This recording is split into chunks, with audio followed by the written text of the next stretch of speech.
Every time that we place a trade, we need to ensure that we're using the correct and safe risk management. Now, we normally recommend no more than 5% of your account value to risk per trade.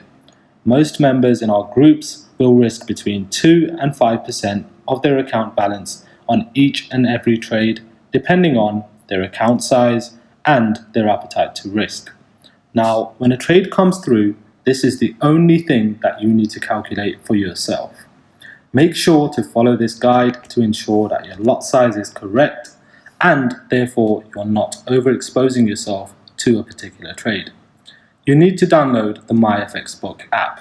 Once you've got this, you can open it up, choose the menu on the left-hand side and select the calculators option.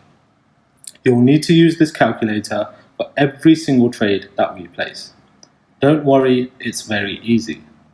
Next to the trade on the signals channel, we will give you the exact amount of pips at risk. For example, on the NZD CAD trade, this figure is 26.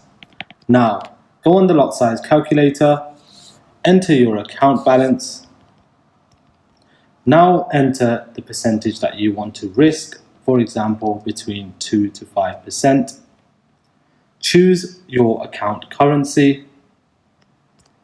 Now choose the market that you are trading and the risk figure that we place along with the signals, which is the stop loss in pips. In this case, remember, it is 26. When you hit calculate, it will show you your lot size. Focus only on standard lot size, which in this case is 0.15. Now go back to MT4 for the market that we are trading and enter this figure at the top of the screen. This figure should only be used for this particular trade. When a new signal comes through, you have to repeat this exact process.